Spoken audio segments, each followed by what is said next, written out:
Okay, let's see. We have Afa Ah Loo. He is the husband to Laura Ah Loo and father to Vera and Eti Ah Loo. Eti, correct? Hmm. It's the only one I haven't met. I know. He is also an award winning fashion designer who has made a name for himself in the fashion industry worldwide after showcasing his collection in multiple fashion shows like Fiji Fashion Week, Utah Fashion Week, LA Fashion Week, and more. He's been featured in multiple fashion magazines such as Elle, Vogue UK, and Paper Magazine, New Zealand, was invited by the late Queen of England to show his designs in Buckingham Palace in front of the royal family as part of the Commonwealth Fashion Exchange during London Fashion Week, and was also a cast member on the reality TV hit show Project Runway, season 17 on Bravo TV. His work has been seen on celebrities on the red carpet and on people all around the world. He was born and raised in the island of Samoa, but now resides in Utah. His creative and fashion abilities was heavily influenced by his late mother. That's a mouthful. That's a lot. Thank you so much for getting that all together because I was literally having the hardest time Uh, like gathering all your information. I was like, I know I'm missing something. no, you're good. How do you feel that that's your resume? I mean, I've worked really hard to get um, Yeah. to where I'm at, and I still have many more things that I want to achieve. I'm still working for. So yeah, it's a pretty good feeling to yeah, it's a lot. What was like the hardest thing to get through to get to this point, do you think?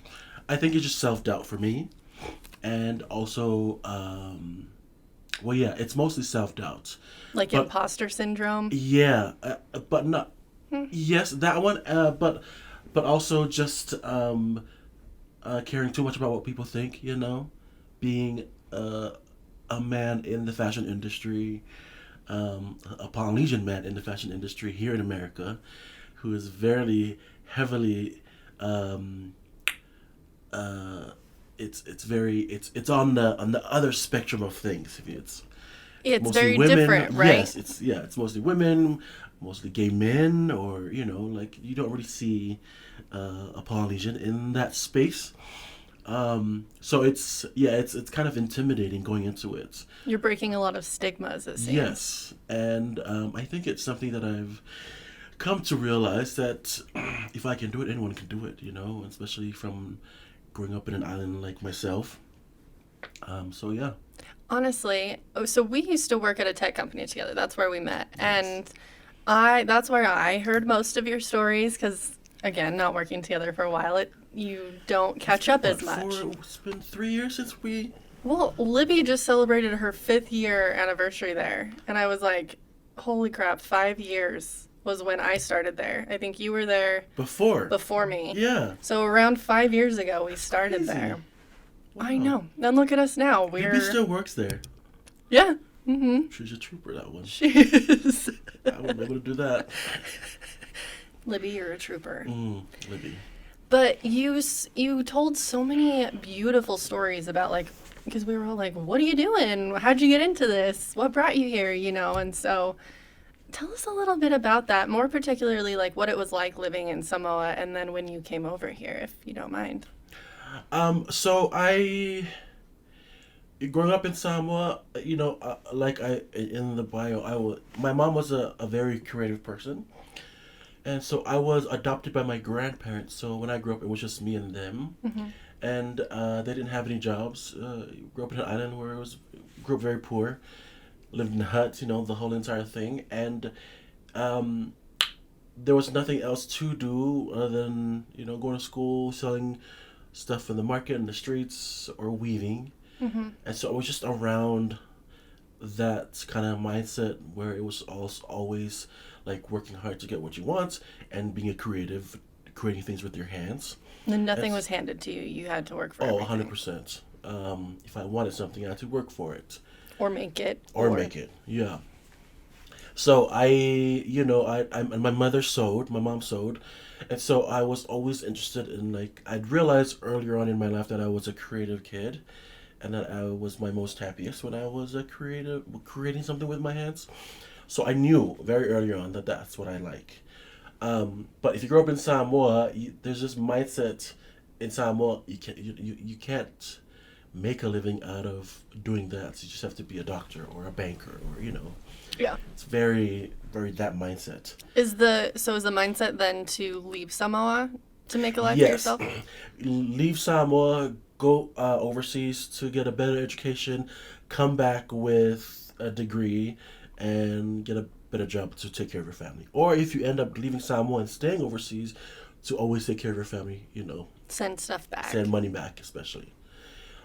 So yeah, I kind of started there, and like I said, it was I my mom and my family knew I sewed and was interested in sewing, but nobody talked about it outside of my family because it's that stigmatism of being a man and you're homosexual if you like sewing and stuff like that. Right. People can't have it both ways. No, obviously.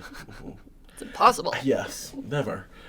Which is funny because in the Samoan culture, men cook and do all Lovely. the things in the kitchen, right? So It's not the same gender roles as here. no, and if you grow up in a household where it's mostly all boys, one of the boys end up being the one that plays the role of a woman and a girl doing the laundry and all that stuff. Even though all boys and all men in the Samoan culture are kind of taught that same idea of you go do your own laundry or you cook the food for your parents. Pull Type of your thing. own weight. Right. But it's still that same it's still that mentality of there's certain gender roles, in Samoa, there's a third gender called Fafafinge, which is trans in the LGBTQIA plus community. What's that called again?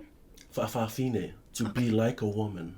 Okay. Or Fafatane, which is to be like a man or a lesbian almost.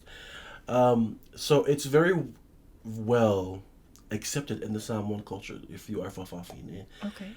So Good. yeah, I know when I came to America and it was such people were just talking about whatever you can't like the whole entire thing with the LGBTQIA community. I was very shocked that it's not a well received idea here in America, Totally. knowing how America has been forward with everything else. And That then another layer further going into a conservative state. So yes, the Utah United States in general, but then Utah's more conservative exactly. anyway. So it was just like, well, that's weird because in Samoa I grew up with a things all around me. So it was just yeah, it's normal. It seems like a much more loving, accepting community. Yes, it is. The Samoan and Polynesian culture as a whole is always about family and community. You go to a Samoan household and there's like multiple families living in the same household. It's about 6 to 20 people living in the same house, and that's completely normal. Well, that's much more how we used to do it before, like, our current civilization, Exactly. right? It's just more tribal, and Mm-hmm. that's how humans have evolved. We're Yeah. secluding ourselves these Exactly. days. Yeah. So it was just like even the idea. Oh shoot! You know what? It's just water. And as long as you still have some to drink, I'll clean that up later. I'm just gonna move this right over here. I apologize, It's guys. okay. I'm a child today. It wasn't the first time anything's been spilled on this set, so you're good. But what was I saying? Yeah, so it was just like it's built in that. And so even when I came here, sorry if I'm running off topic. No, you're good. But when I came here to America, the idea of when you're 18 or 19, you move out of the house. That was such a foreign idea to me.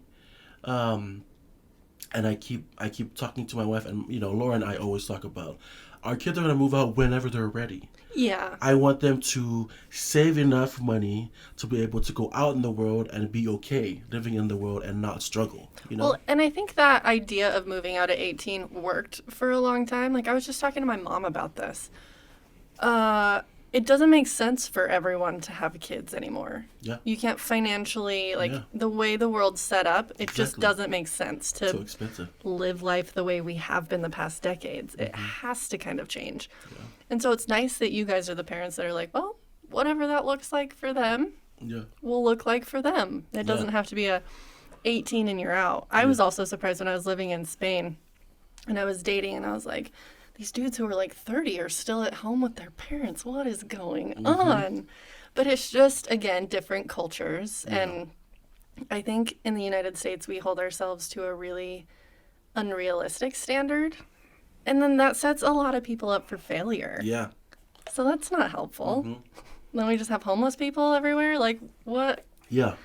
Think about it. Anyway, okay, so you didn't much feel, it seems like, much pushback until you got here. Yeah. And well, like that was the idea of well, just the stigmatism that came with being someone that sewed and liked fashion in the islands kind of stopped me from moving in my journey in fashion faster. Mm. And so when my mom passed, my mom was the one that was always like, do whatever the hell you want, She was encouraging you regardless of the stigmas. Yeah. Okay. So when she passed, I was like, she's always believed in me. So what's holding me back about myself? So that's when I kind of started my journey after my mom passed to really getting into fashion. I remember when I was in college, when my mom was still alive, I would make stuff for my roommates or my friends in college, and people would not know that I was doing that because I would do it in my room, and not really tell people because it wasn't really a thing to be Polynesian and a man and do that. So yeah, I kind of I remember watching Project Runway and remember thinking, man, I'm gonna be the first Samoan to be on that show, which I did. That That's is so cool. Manifestation right there. Like, if exactly. you believe in yourself enough and you do the work, Uh huh. you can get it. Yeah. Exactly. So I'm. That's why I always say, if I can do it, anyone can do it. I Yeah. grew up in a very, I grew up very happy with with what I understood to be happiness, and what I had, it was enough for me. It was Yeah. very familiar to me, and it was fine with me. Um, I would never change my situations, and how I grew up, very poor. It's fine. I'm here. I'm not dead. Yeah. So I would never do that, but sometimes I wish I was given more opportunities to explore my creativity earlier on in life, and kind of, I don't know, but I feel like there's always a time and a place for things. And so my journey is uniquely me and to me. And so it happened for a reason. So yeah.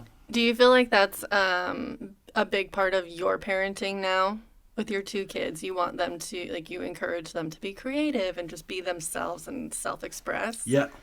And that's with that's how we parents, yeah, with Laura and I, it's if the kids want to do something, okay, let's do that. If Etty wants to wear his sister's little skirt, he's just a little baby. He doesn't understand what that is. No, and if you like something, you like something. Yeah, Who's for us to be like, no, you can't exactly. like that? And then we're like, yeah, you can put it on. I don't care. It's so funny. Like running around. We're Mm-hmm. not we're not trying to stop him from doing anything. We're not uh what's the word, influencing him to Good. do certain things. Obviously it's a parent's mindset and responsibility to kind of guide them in a way that will you know be better for them, I guess. Helps them be the best person they They can can be. be, yeah, uh-huh, but also at the same time they're still human beings and they have their own minds to decide for themselves. So yeah. That's one thing I've always asked my sister. I'm like, how have you made these most amazing babies? They have Yeah. the greatest personalities and they're just like such good humans. She's like, it wasn't me. They're born this way, Yeah. and I kind of just help encourage that Hmm. along. Yeah. That's beautiful. Yeah. And I think if you grow up in an environment where it cultivates who you really are, it helps you along in your journey in life much better and faster, to really understand who you are.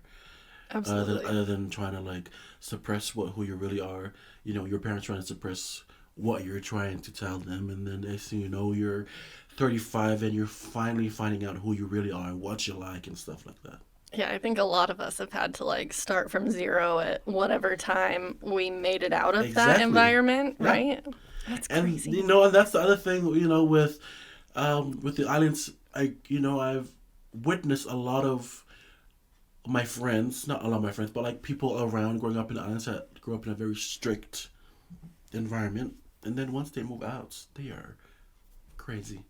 Mm-hmm. You know, they go crazy with a lot of things that was very restrictive to them. I'm not saying it's okay to tell your kids to go drink and whatever, do all the stuff. What I'm saying is you can't just restrict people and expect them to live on that same exact life when they go out. Not everyone's going to respond well No. to Even that. though they say they haven't done any some things, I'm pretty sure they've done some things. You know what I mean? I know what you mean. I Mm-hmm. heard some stories. Oh, Everyone's dying to tell their story too. Like, yeah. well, when I got out of the house, I did this, Uh and huh. this, and you're like, But they're so afraid to tell because of the judgment, because from people and their family, and you know what I mean? maybe I'm the person. I've shared enough like horror stories of things I've done that they're like, oh, she can't judge me. I'll just tell her. Maybe that's who I am to people. Oh, that's so funny. You're just No, living your authentic life. yeah, I mean, there's not a lot of things people don't know. Same here. I'm an open book. Yeah. Well, has that ever kind of backfired to you sometimes? I feel like at this point, I've shared so much about my life. I'm like, people are going to think I'm just like this bad out of hell, like out of control chick that doesn't know how to like be normal, which normal's the worst word in this Right. planet, I think. So What is normal? it's so When everything is subjective. conditioned. Yeah. There's like this fine line of what everyone wants us to be, and then everyone's dying to either be that or not be that. Mm-hmm. Depends on who you are. It's just kind of suffocating. Yeah.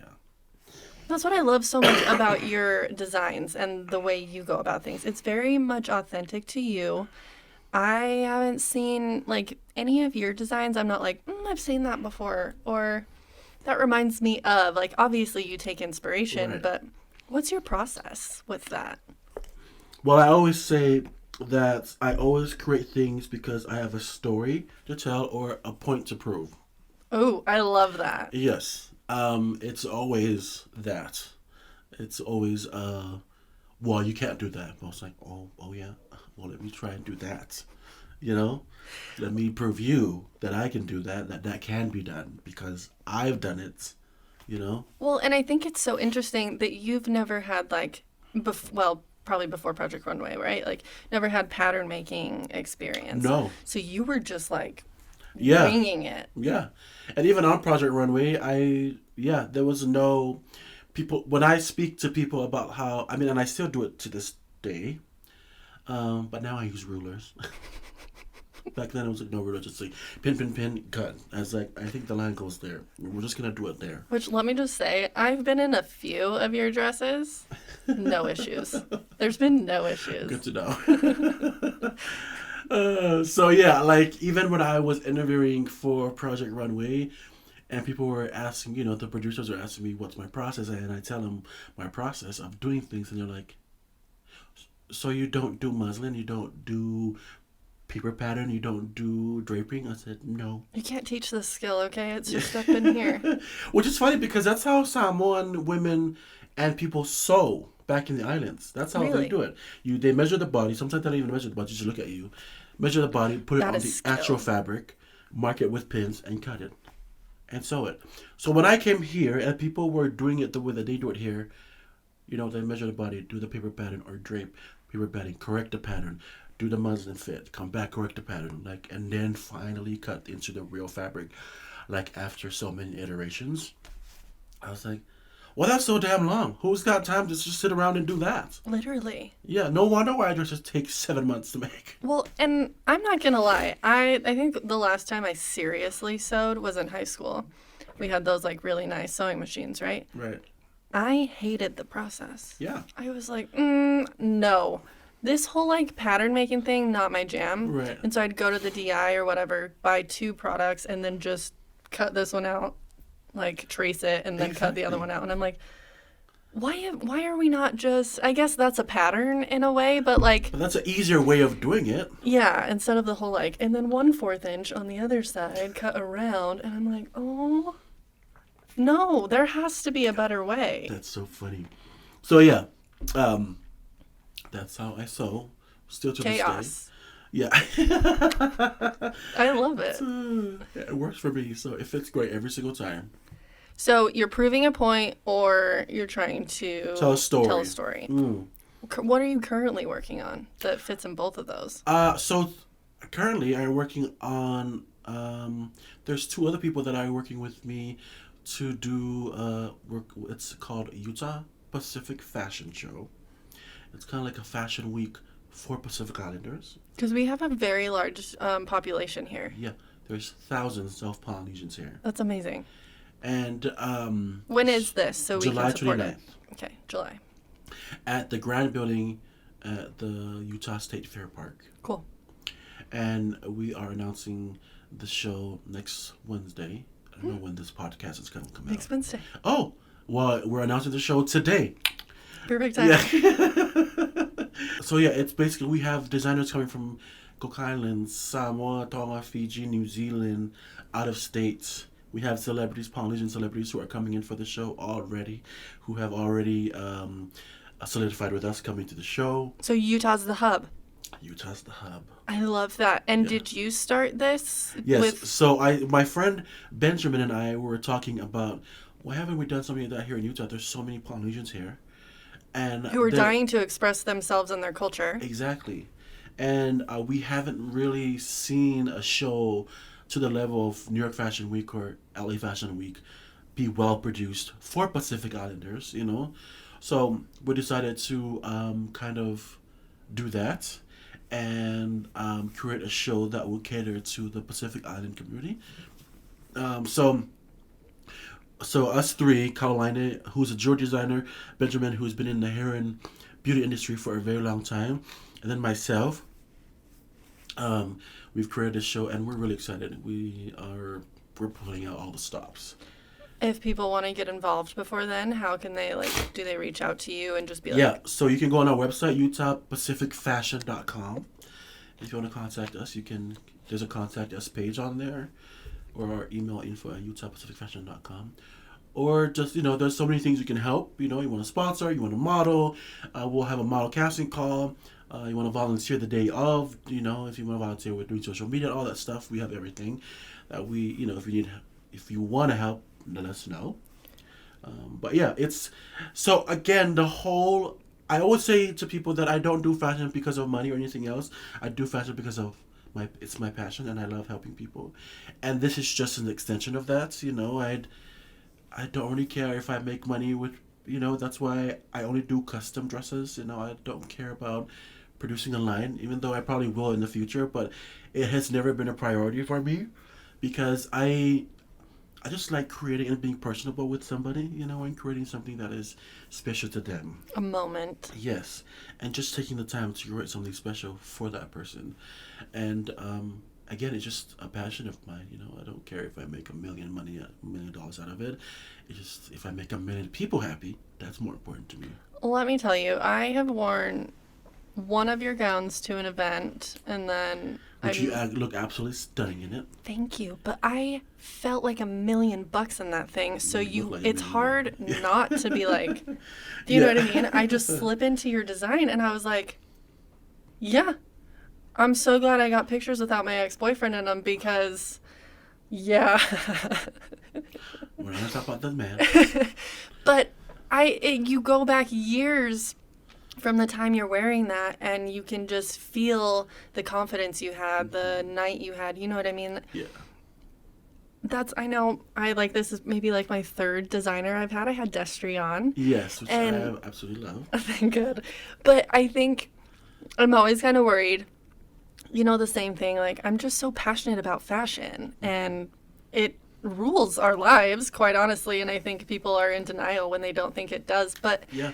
the amount that fashion can impact your life is what I love to share with people. You know what I mean? Like, you just really do, like, the way you're dressed, what you're wearing, especially if you get to wear a designer's item, like, you have that story, that connection, and it just amplifies the whole look and vibe. And I just consider myself so lucky to have been able to wear some of your stuff. But Yeah. quite honestly, I'm glad we made it work. yes. I'm word vomiting at this point, but like, you are amazing. Thank you. And You are too. Thank you, but you need to keep doing what you're doing. Thanks. And however we can support and come together, like, we got to, because things are so fast fashion right now. Things need to slow down. We need to appreciate the process a bit more, whatever that process is, pattern or chaos. You know what I mean? Like, the end result is beauty, Right. and we just need to celebrate that Yeah. more.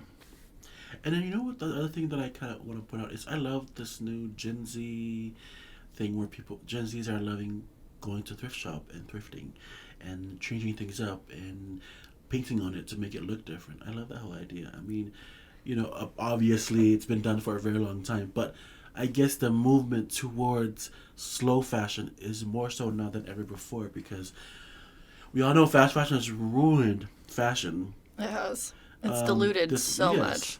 and this mentality of wanting something fast, very well made, in a very low cost, not thinking of the consequences of people that are making those things, and how it ends up in landfills and affecting our environment, is just being put into our brains because of fast fashion. So the idea of slow fashion and thrifting and turning things like even our parents' old clothes into something that's more relevant. Yeah, something like this.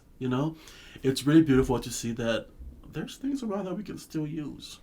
Yeah, and that's just my fear, though, is that if we continue to do the fast fashion as much as we are and we're not thrifting or holding on to the items that are well made, we're not going to have anything good to thrift Exactly. in a few years. The You know next what I thing you mean? know, you're gonna go in there and you're like, oh, all these outfits in the thrift shop is from Shein or Wish.com, and it's Which not well basically made. just has blood on it Yes. because it's so unethically made. No.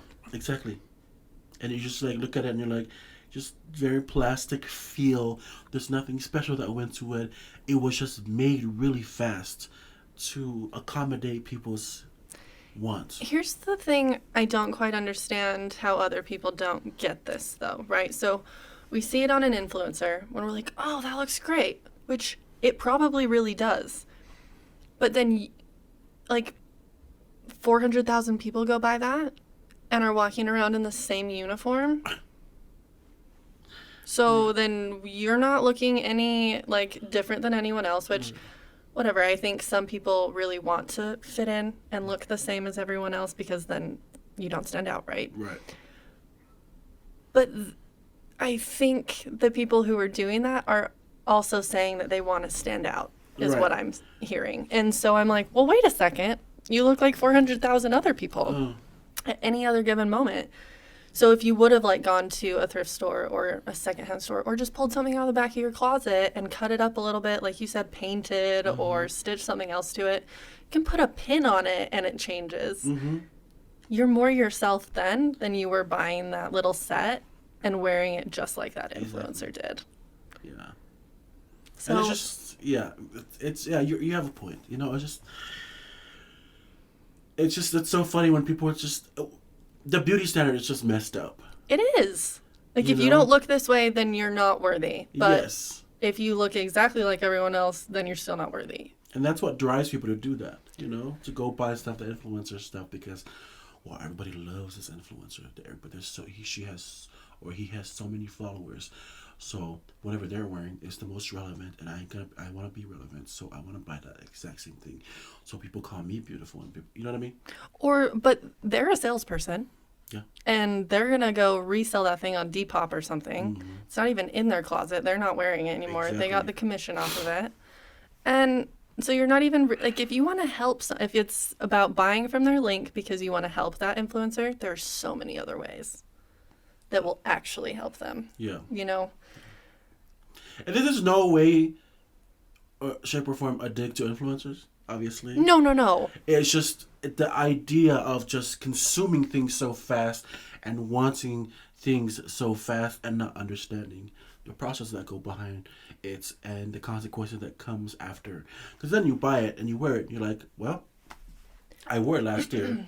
I need to get rid of it. And then you go, get rid of it. That's the thing, is that my only issue with the whole influencer affiliate link thing is that it doesn't seem like we're thinking much past a couple seconds or a couple dollars for your own will and good. What are you putting out into the world? What footprint are you causing by like suggesting that you're 68,000 followers are all going to go by or click Yeah. on. Like, that is a footprint that impacts the world in a way, no matter what you want to believe. That's my only issue with Yeah. it. But And just like painting a picture of, oh, this is my perfect life. yeah, no, I none of have us no have one. struggles whatsoever. I'm always this beautiful. I always have a full face of makeup. There are some influencers though that, I absolutely love, who are very real, and have no problem Give them a shout posting. out. Yes. Oh, like I think I love Rachel Parcell. She's very, she speaks on issues that's going on in the world, and also the way that they just show themselves as how they are. I think it's very real, and most influencers don't do that. They're Yeah. always. There's just one lady on TikTok who just got burned on TikTok like 2 weeks ago about a video she made of like her heater or her heat in her house ran out, so she's checking into a whole fancy hotel to go use their hot water, something like that. It's so far removed from Reality. reality. People can't just afford to go to a fancy hotel and Exactly. give their family a nice warm bath. Exactly. So there's people out in freezing cold, and you're saying, "Oh, my $5 million home, the heater's not on." So And all your followers got you to this yes. point. So I'm gonna check myself into the Hamptons or whatever fancy hotel, so I can use their hot water, because I can't live without. I can't just boil some water, put it in the bathtub, run the cold water to make it nice and warm for myself. Listen, I think the best entertainment to me recently is the lack of PR that um, influencers seem to have. Yeah. And I'm like, wait, we didn't think this one through, did we? Yeah. No, we did not. And even companies are doing it. Right. You know what I mean? Like, we don't have a PR Yeah. firm that we're working with. Yeah. No, Exactly. it's evident. Yes, yes. It's just like some of the things you get up there, they show, and you're like, hey, yep, And this went through how many people? yeah. We like the whole Balenciaga thing, Listen, what? Listen, and the fact that they Not an are accident. no, and the fact that they're suing the people that made the ad. That's just bad PR. Let me tell you what. Because they had kids in their fashion show in 2018. Yeah, I They're- haven't deep dived because it just makes me sick. I know, me too, and I get so pissed off on Instagram. If you follow me on Instagram, you'll know this. I have no problem posting things on my Instagram. I love that. Yeah, so I just get so pissed off and just consumes me. So I might as well just like, no. Can we have your hot take on this? In The case people aren't following you on Instagram yet? on about what? The Balenciaga. I mean, Oh. I think I don't really talk about pop culture on Right. this, but The thing here's the thing. It's Even relevant. with Kim Kardashian coming in 4 days late. still When- with her Balenciaga head to toe. The whole idea of, well, I've spoken to them, I've taken my time.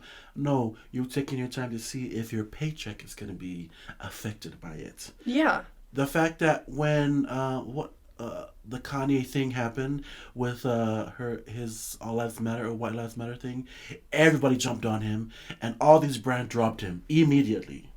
Here's what I think. If we're going to start with influencers, right? Because Kim K started out as an influencer. To interrupt your hot take. No, you're good. Look into the brands you're partnering with to see if they align with your values. Ask those questions up front. Hey, anything ethically you're not like I should be worried about so that down the road this doesn't screw our partnership? I think those are the conversations we should be having instead of 5,000 for this post. You post it that you supported this brand, it never goes away. Mm-hmm. You have to live with that. Exactly. Right? So if in 10 years this brand starts throwing stuff at the walls that's completely crazy, you've already signed a contract that you support this brand and you said all these things.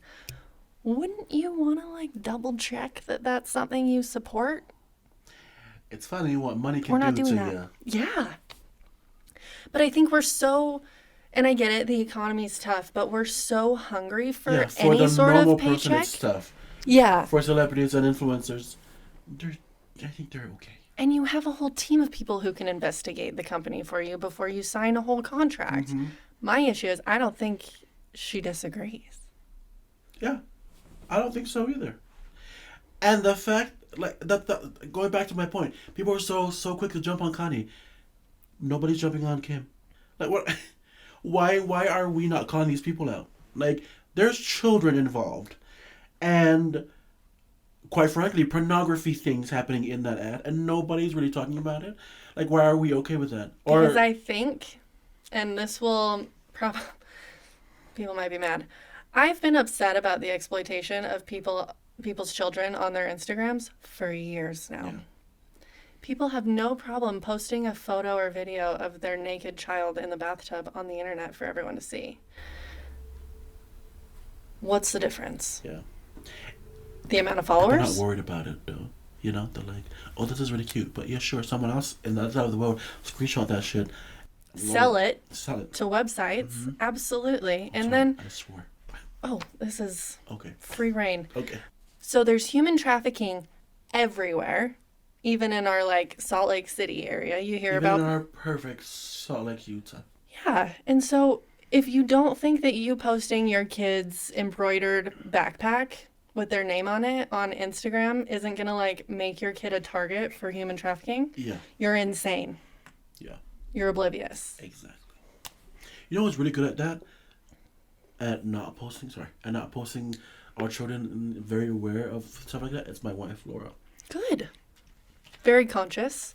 She's always like, "Well, you know, I post funny videos about my kids. You know, that's different. But like things with like you said, kids in the bathtub, or like even on other social media platforms that are not really kid friendly. You know, it's like we're gonna post it on there. No, I'm not gonna post it on there. I'm just gonna, you know, whatever.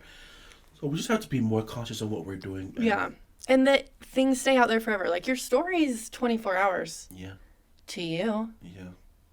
Screenshot, screen record. People can keep that stuff for as long as they want. Yep. Ugh. Well, I'm glad you guys are at least being responsible. Well, I'm not saying we're the perfect parents, but we are No. trying. You know. Yeah, that's all you can do. And I Yeah. think that's the thing too, is that we're learning social media as it's coming. It's There's no like ridiculous. training before Yes. things come out. We're trial and erroring, so we're only hearing these horror stories to learn from them. Yeah. I don't know. It's all the internet's tricky. Yeah. It's so fascinating to me when people are not checking what they're doing or checking what they're posting or not fully aware of the consequences of the things they choose to put online. You know, and just Well, I just saw an article that an 18-year-old kid sued his parents for posting pictures of him on the internet when he was underage. Oh.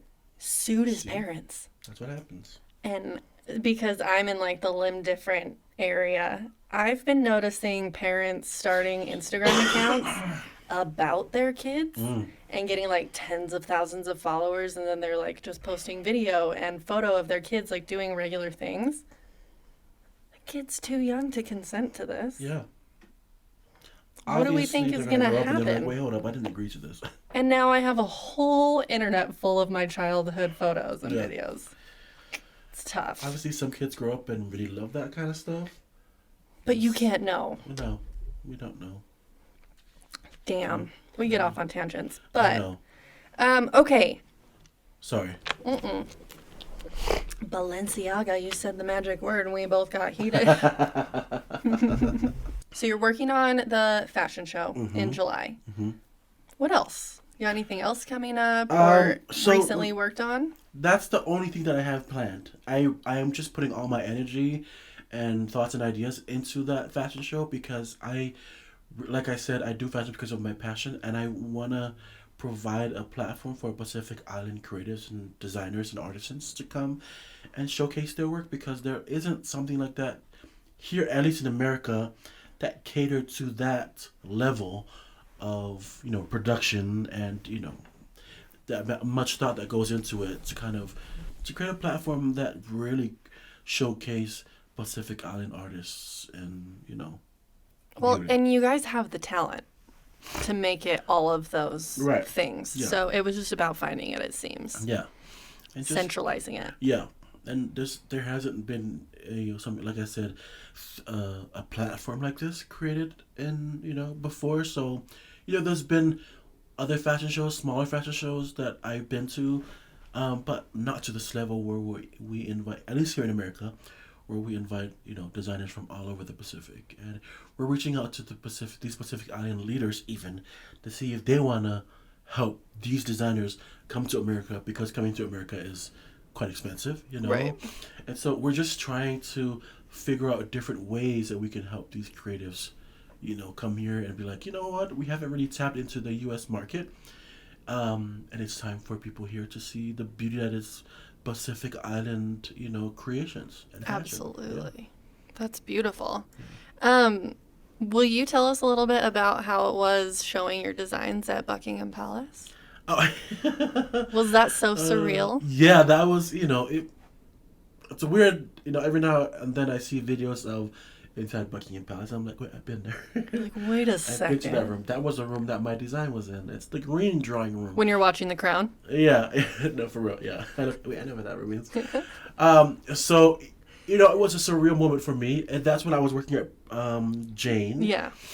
And I don't know if you know this, but Jane sponsored me and my wife to go to New England. Oh my God, they did something so nice. I know, specifically Megan made that happen. Amazing. I know. Paying for my airfare and my wife's airfare to go to. Otherwise, you might not have been able to do it. Yeah. That's I mean, I amazing. probably would have done it. It would have been harder, but it was nice to be able to have a friend like Megan, help me and my wife be able to go there Amazing. and even pay for where we lived. Expensive. Hey. I know. It's very expensive. So anyway, it was, shout out to Jane for that and Megan and Mike McEwen. But we, I got invited. I got an email from the company who was putting together the show. And they're like, hey, we're doing this show, whatever. We would love to have you show your collection, a dress of yours in Buckingham Palace. And I'm like, okay. Who does a fashion show in Buckingham Palace? You do. Nobody. Yeah. Hey. So I'm like, this is some sort of hoax. It's a scam.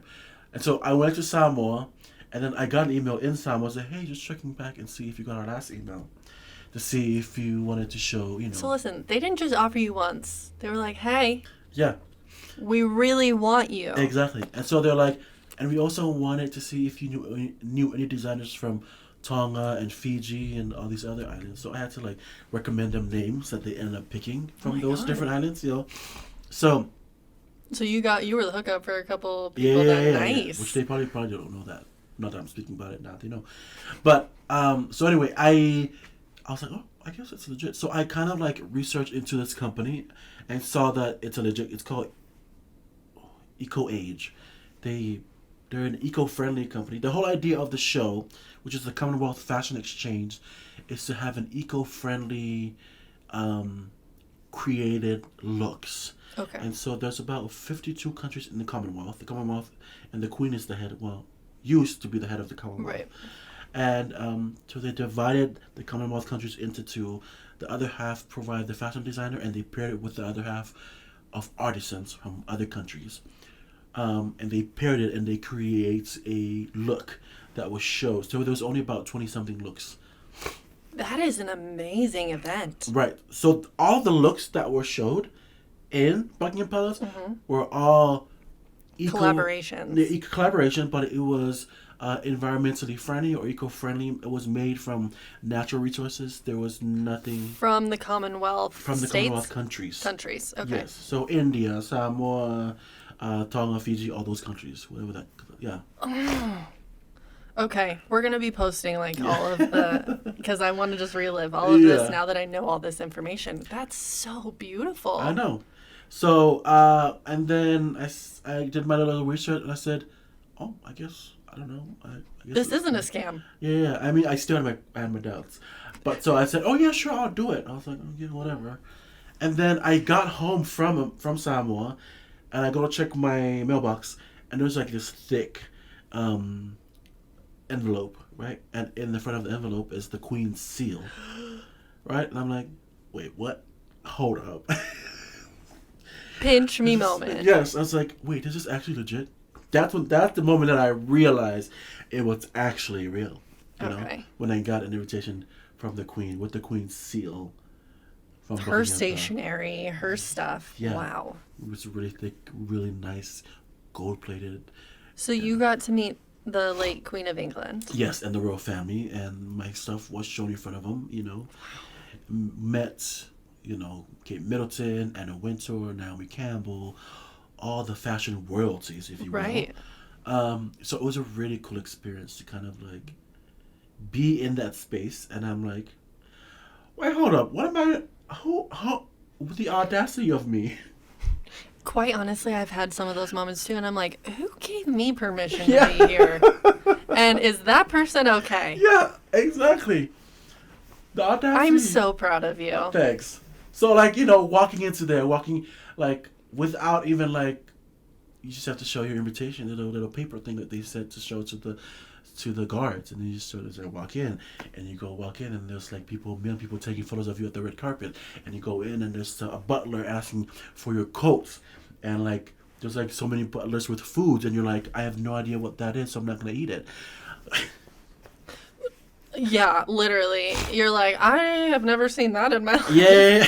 And there was like, you walk up the famous stairwell that's like the spiral stairwell that is gold plated everywhere with red carpet everywhere. It was it's Just cue the Princess Diaries song. right. No, This is what chains are yeah. made And of. you just like sit there and you're like,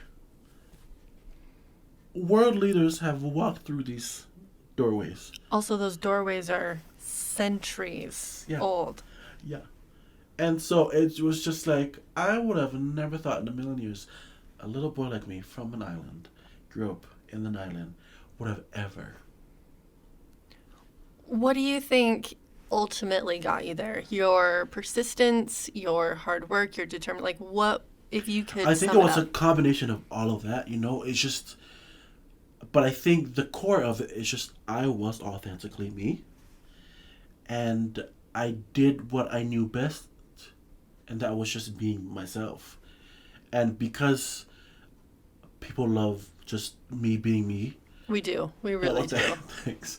It kind of led me to that moment, and gave me the opportunities that I have been able to be given. So yeah, it's just been a beautiful journey, and to be able to to be there in that moment and just realize that we're like, hold up, what am I doing? What exactly am I doing here? All these people are so bougie. They're wearing all these beautiful outfits. I am wearing a jacket that I bought from Zara's, and these people are wearing like outfits from like Gucci and Chanel, and all these people, and they're like, wow, I'm in here. I worked hard to get here. Mm-hmm. I But was somehow you still have that, like, I shouldn't be here. yeah, yeah. That's not fair that our brain does that to Yeah. us, is it? There's a funny photo online of like me at the back looking like this. I went to Anna Wintour and Kate Middleton. 'Cause that was me. I'm like, holy shit, I'm here. And they're right over there. You do have a face that shows Oh. everything you're thinking. Just a little bit. Listen, no. I can't lie with my face, okay? No. It's It will not lie no matter no. what you do. Well, I try. No. No. I try. I love that about Yeah. you. And I they're- feel like if I were to get Botox, I could maybe start lying. But until then, Yeah. I have to tell the truth. Yeah. And Because Vera my is the face will exact out me. same way. My daughter Vera is the exact same way. Listen, I Can't miss lie with her her sitting face. on my lap while I work. I really know. do. She just is so precious. And I have all those videos, I look back at it, I'm like, oh. It's so funny to think about, now we're going off topic, but like, Please. It's like okay. we're just like, wait, someone comes and take her, and I'm like working in the closet, and I was like, where's Vera? I'm And like, I you go, don't need her anymore. She'll be at my desk. No, exactly. And they're like, you have it. And next thing you know, she's in a meeting with all the executives, with the CEO, and the CEO was carrying her drink. I'm like, I'm sorry, can I? Listen, It's- when the rule is that you can bring your kids to work, You bring your kids to work, and you better love my kid. Well, it's hard not to love your kid. Yeah, right. Not Vera was everyone very loved cute. every kid that was Yeah. brought to work, No, for okay? real. She was very calm and very, yeah, you're She right. let people get their work done Oh, while 100%. being the sweetest, snuggliest, Yeah, little I know. cutest. My baby. Now she's all grown. She's 4 years old. That's too much. I know. Too much. Yeah. Stop counting. We're gonna just stop counting. Exactly. Exactly. So. Yeah. Well, okay, so you have the most supportive wife ever, Uh-huh. Laura. Yep. Tell us about her. I met her on Tinder. Couldn't have done it without her. Yeah. Yes. Obviously, yes. I mean, like, your success, too, and all of that. Oh yes, 100%. Like, she is my biggest supporter, and she's always, listen, I've become a changed man in a very good way and a better man because I married this woman. And I'm not just saying that because it's so. It's real. It seems real. It's a real thing, Growing up in Samoa, we don't really talk about our emotions, or we don't know how to handle those things.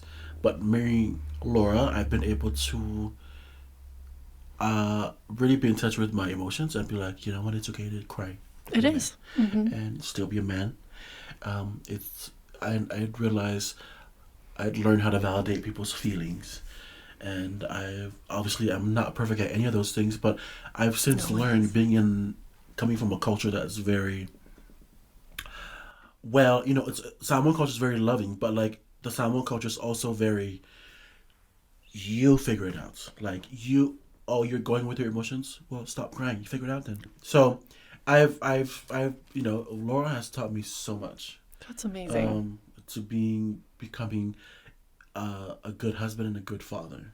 And Vera has taught me so much to being a father and what to do and what not to do, and seeing myself, being a father and realizing that I'm doing things different than my dad ever did. I mean, I never heard my dad tell me that he loved me, and I tell my daughter and Eti, my son, that I love them every day.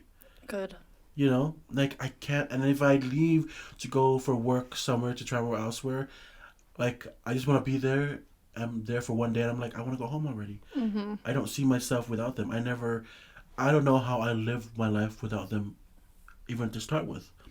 So, married life, I love being married, I hated dating, and I'm sure you do too. It's the game of the devil. It really is. I'm so glad I don't have to do that anymore. I'm just dating Can we one, talk about how and it's nasty going people well. here in Utah are? I've dated in Spain. I've dated in LA. At least in the dating None of scene, it's good. Well, Spain yeah, I was know. the best Oh, because I bet. they're romantics. Yeah. And I found a romantic guy here, so that's nice. Yeah. But I think Wait, are you dating? I am. Oh, I know. I keep him very private, Oh, so it's nice. okay that you don't know. Congratulations. Thank you. That's awesome. Yes. Well, I haven't seen you post about him anyway, so that's what I'm asking. I know. I like to just. He's hot. People Good. want him, and I say that's mine. No, that's my.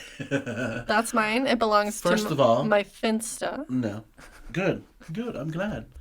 I don't know. I think my social presence has adapted a lot in the last couple of years. So I went from like, I'm very open and I'm dating and here's my whole vomit of my life. You know what I mean? And now I'm like,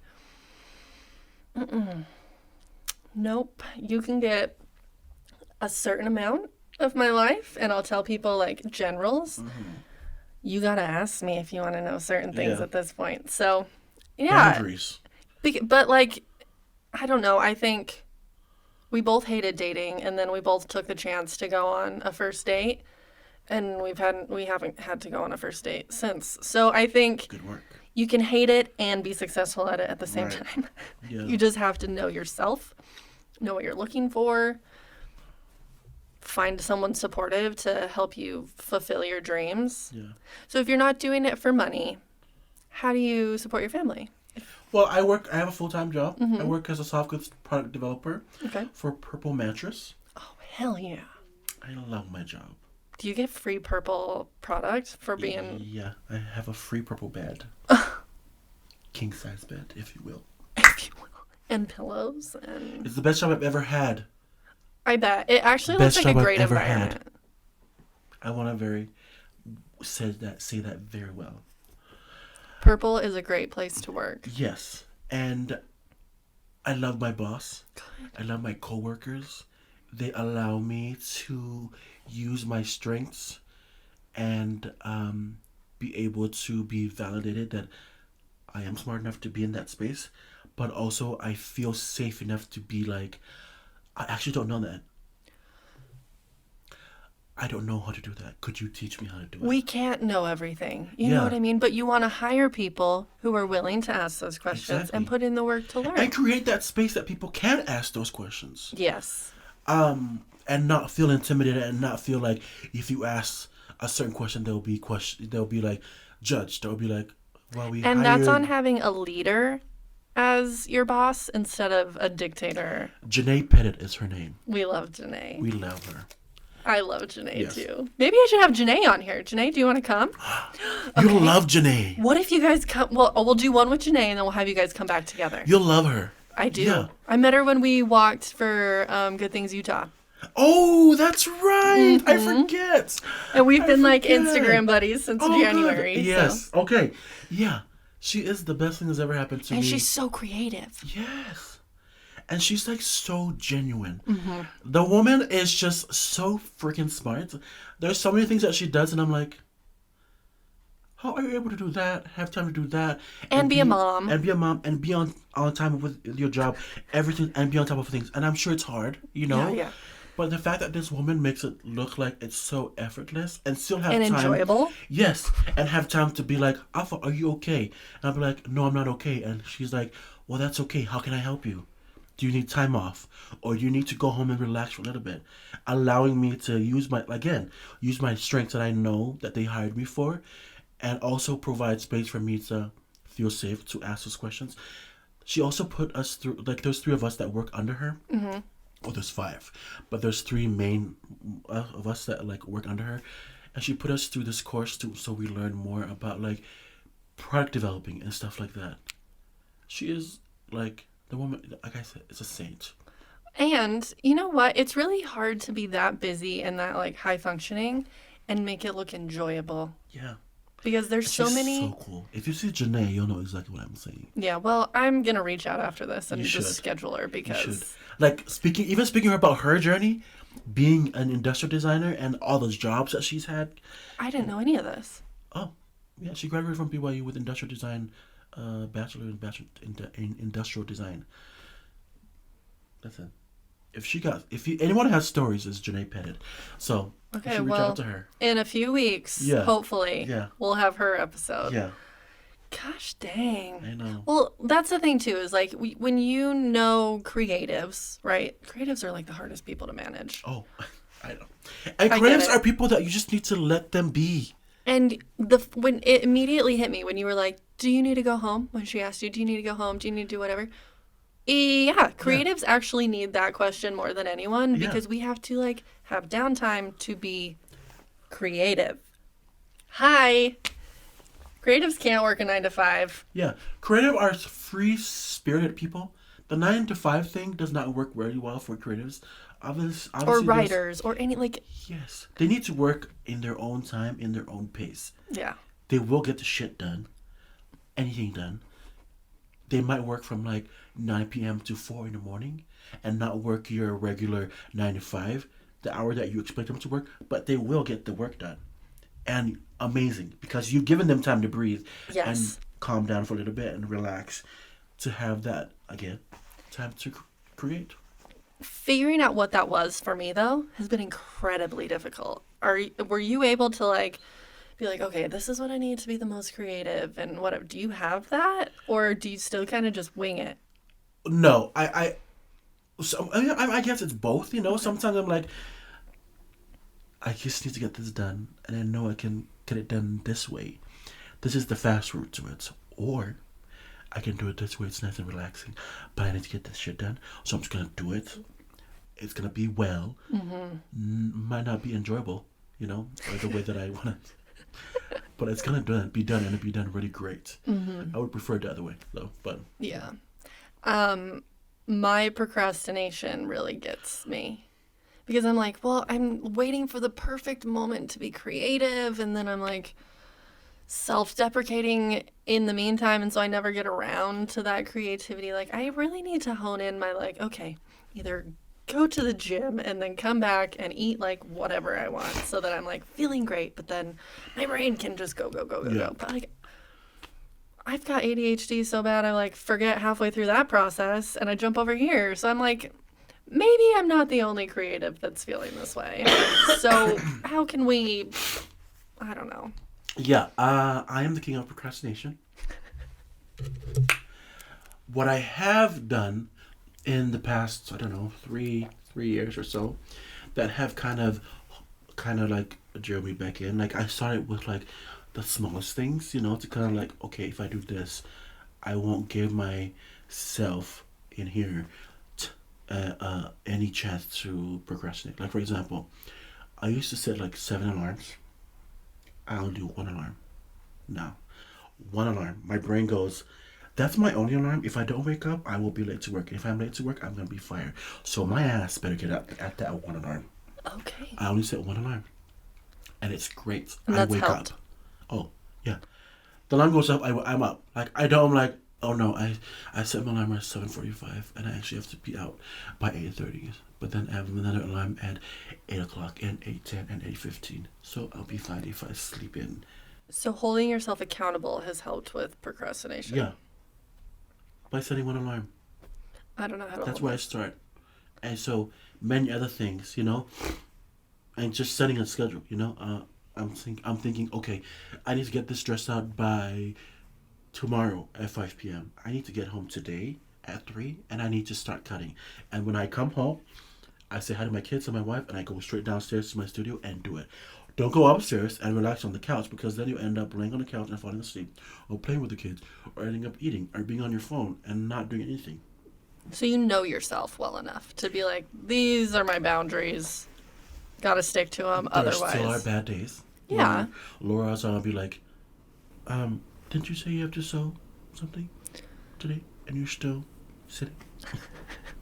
And sometimes I'm like, listen, don't tell me what to do, okay? I know myself. They're like, yeah, it's almost time for you She's to like, make. what? So you want 2 hours to do Yeah, this dress? yeah. Great. Which I have done it. I don't doubt that. But yeah. So anyway, Oh, good. Thank you so much for sharing all these stories with me. yeah. Honestly, I can't explain to you how excited I've been to just have you on. Your personality, your resume, to say the least. Like, you're such a vibrant human. Oh, Please keep thank you. being you. And the same with you. Thank I've you. missed working with you at Jane. I know. I look back on our Snapchat videos Oh and my I'm like, gosh.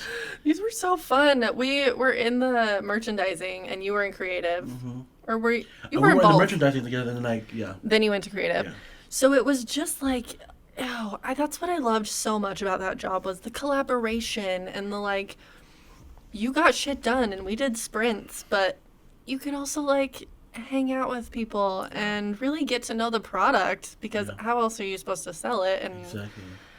I don't know, it just, that environment was so good for such a good amount of time that it fostered so many friendships Yeah, for so many people. Like, yeah. I even look at other people who, like, Maddie just left, after a long time. Maddie. And Weber.